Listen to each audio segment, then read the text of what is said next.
Hi everyone.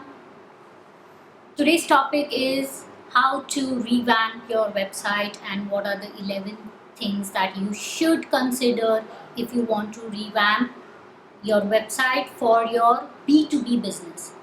So, I will give you some insights and inputs from my side, and I also have the co-founder of Talked with me, Shashi Sudhanshu, who will also pitch in and give you some more advice which you should consider if you are planning to revamp your website. So without wasting much time, let me tell you the first point that I would like to put forward from my side, which many people, stakeholders in the business forget, which is that the website is not for you. It is for your visitors, it is for your target audience who will come to your website and take information out of it.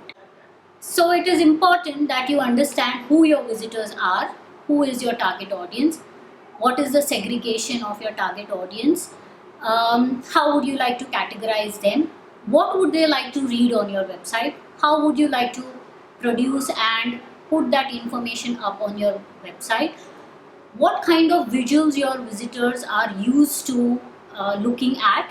So what is your visitors persona is something that you will have to define. You will have to make sure that it is the right kind of persona that you have defined, and then you should write the content and you should have the visuals for that persona.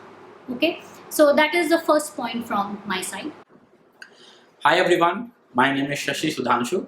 I'm CEO and founder of Talked. And as Pranali said that I will be adding some points on what to consider while you are planning to revamp your corporate website. So the point from my side is discovery phase.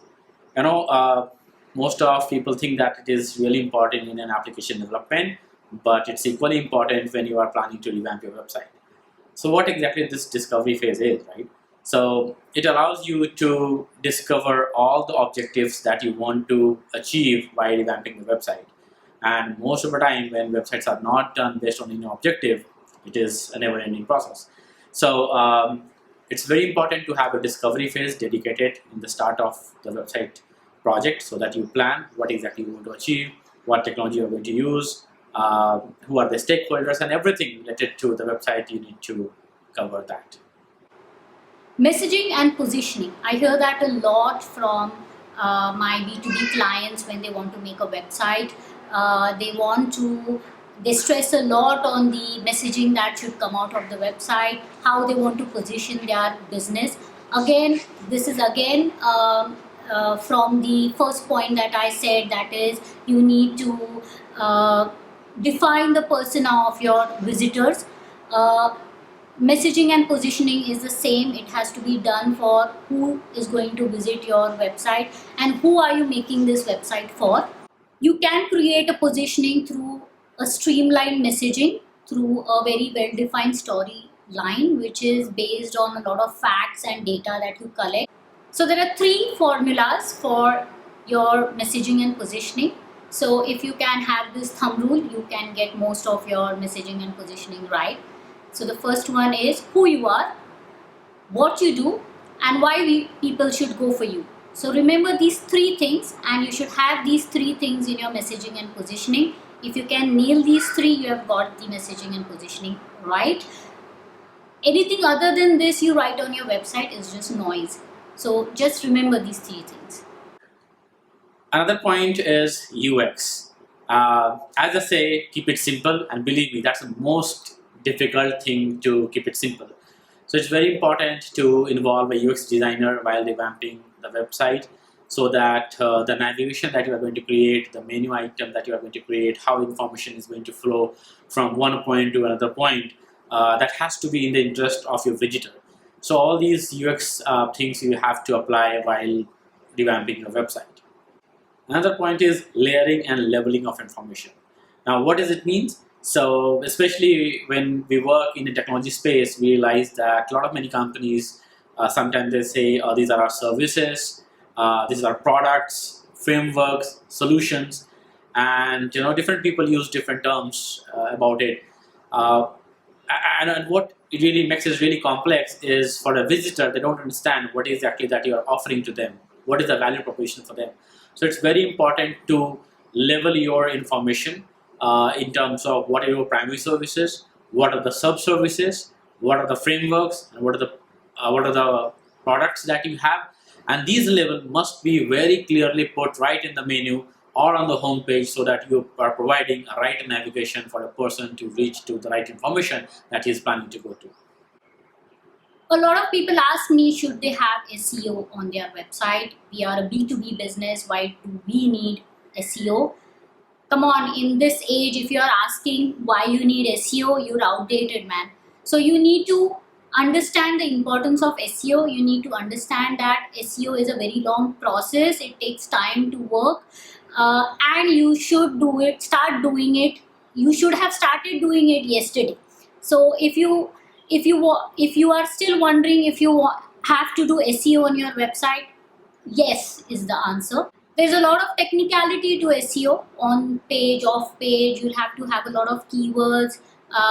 There is a lot of algorithm and math to it. You will need to have some expert to give you some inputs into that, and you will need to get SEO done from some people who know SEO very well. So I would recommend SEO for your B2B website, and I would say that it is mandatory to do it.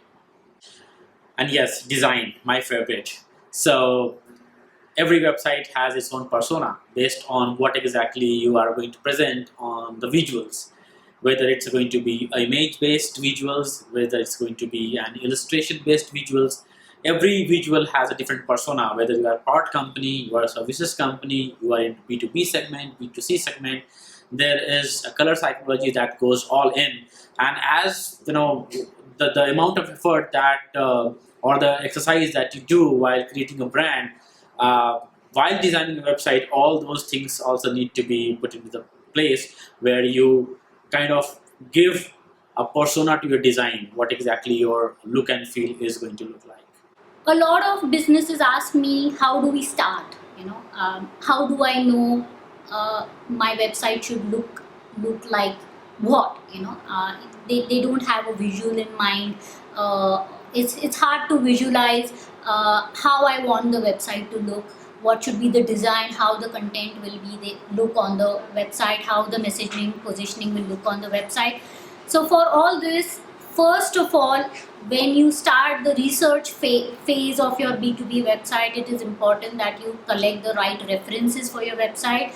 When I say references, you should have references of your competitors, how they are presenting their website, what they are writing on their website, your target audience. It could be the industry that you serve.